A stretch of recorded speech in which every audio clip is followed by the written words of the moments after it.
నారాయణ యొక్క జయంతి సందర్భంగా మనం ఇదివరకే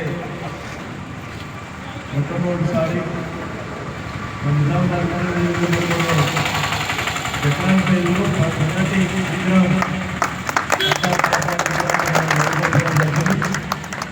అతి శుభ సందర్భంలో ఈ కార్యక్రమానికి హాజరైనటువంటి మరి జపాన్ పేరు గౌరవ అధ్యక్షులు సాయబాబు గారు, ఇతర సభ్యులు, అదేవిధంగా స్థానిక టీఆర్ఎస్ పార్టీ మండల అధ్యక్షులు గారు, ఎక్స్ఎంపీ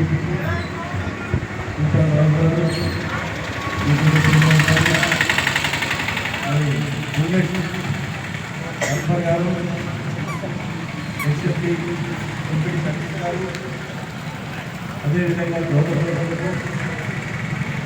అదేవిధంగా ఇక్కడ ఉన్నటువంటి అందరికీ కూడా నా నమస్కారాలు తెలియజేస్తూ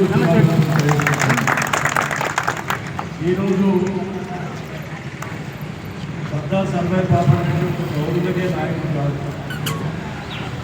వారు అన్ని వర్గాలు కూడా నాయకుడు. దాదాపుగా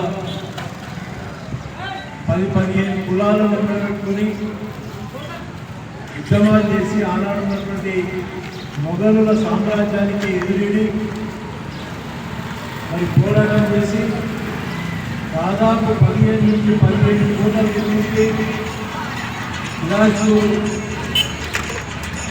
బిలాస్పూర్ కోటలని, భువనగిరి కోటని, ఆఖరు గోల్కొండ కిల్లా, హైదరాబాద్ ఉన్నటువంటి గోల్కొండ కిల్లాను జయించి మొఘలులను పోరాటం చేసి మొఘలు సామ్రాజ్య వాళ్ళకు వ్యతిరేకంగా మరి గోల్కొండ కిల్లా మీద కూడా జెండా ఎగేసి మరి మహారాజు అనేటువంటి మొత్తంలోకి వ్యక్తి ఈ సౌత్ ఇండియాలో మనకు బయట అక్కడికి బలైన వర్గాల పక్షాన పోరాడి వాళ్ళకి న్యాయం జరగాలని చెప్పి పోరాటం చేసినటువంటి వ్యక్తి సర్దార్ సర్దార్ పాపన్న మహారాజ్.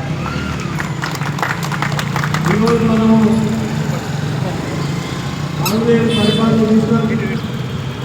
వాళ్ళు సర్దార్ సర్దార్ పాపన్న చరిత్రను పరీక్షి చాలా మటుకు మనకు 30 ఏళ్ళ కిందనే సర్దార్ సర్దార్ పాపన్న చరిత్ర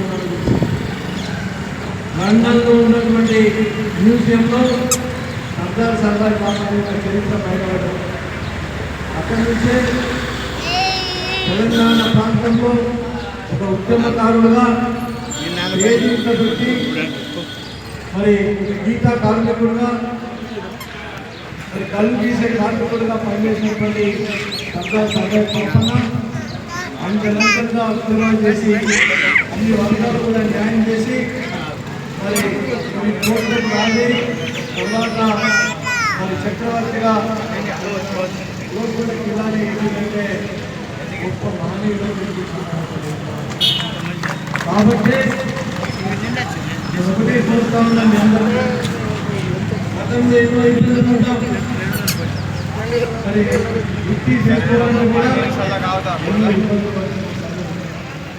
కానీ గత 9 సంవత్సరాల కాలంలో పరిపాలిస్తున్న టీఆర్ఎస్ పార్టీ ఆధ్వర్యంలో దాదాపుగా సమస్యల్లో 50-60% సమస్యలు మనం పరిష్కారం చేసుకున్నాం. సర్దార్ పాపన్న యొక్క మరి అడుగుజాడల్లో అప్పుడు 5 సంవత్సరాలు లైసెన్స్ ఉంటే 10 సంవత్సరాలు చేసుకున్నాం. హైదరాబాద్లో ఆత్మగౌరవ భవనాన్ని 5 ఎకరాలు డిమాండ్ చేసుకొని ఈరోజు చూస్తూ ఉన్నాం. కోకాపేటలో 250 కోట్లకు వచ్చారు. ఈరోజు దాదాపు 1000 కోట్ల భూమి, 1000 కోట్ల విలువైనటువంటి భూమిని ఆనాడు ఉన్నటువంటి మాజీ ముఖ్యమంత్రి కేసీఆర్ గారి ద్వారా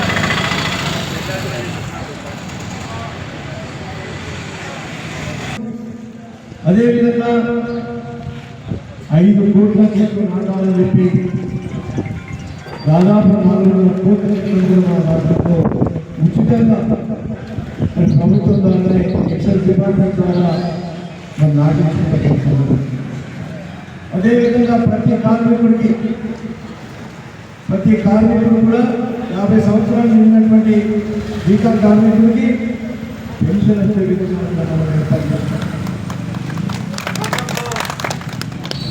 2 లక్షల రూపాయల ఎక్స్కేషన్ ఉంటే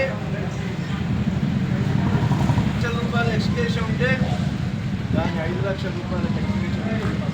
ఎవరైనా ఇంత చెట్టు మీదకి కానీ దాని చెట్టు మీదకి కానీ వాడి చనిపోతే 5 లక్షల రూపాయల ఎక్స్కేషన్.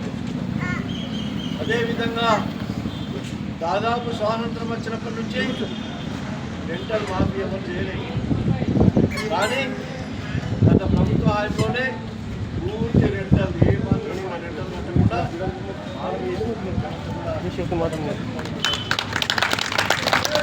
ఈరోజు చూస్తూ ఉన్నాం మనం. మీ ద్వారా నేను కోరుతా ఉన్నా, మరి ఇప్పటికి కూడా గౌడ గీతా కార్మికులు పేదరికంగా ఉన్నారు. మరి గతంలో బ్రాండీ షాపులు తీసుకోవాలంటే మనకు సాధ్యమయ్యేది కాదు.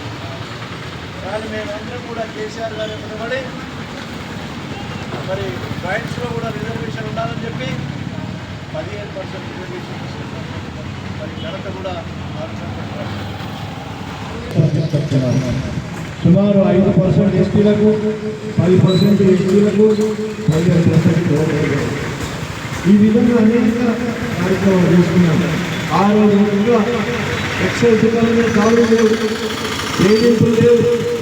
మన పనులు చేసుకోవడానికి సజావుగా నడిపించినటువంటి కార్యక్రమం. ఆ రోజు సర్వే పాపం అనేది కోరుకున్నారు. మన వృత్తి చేసుకోవాలంటే ఎటువంటి ఆనందం ఉండకుండా వృత్తి చేసుకుంటేనే మన మన కుటుంబాన్ని నడుచుకోగలుగుతామని ఆశించారు. అదేవిధంగా ఎన్నో మరి కమ్యూనిటీస్ కూడా మనం నిర్మాణం చేసుకున్నాం.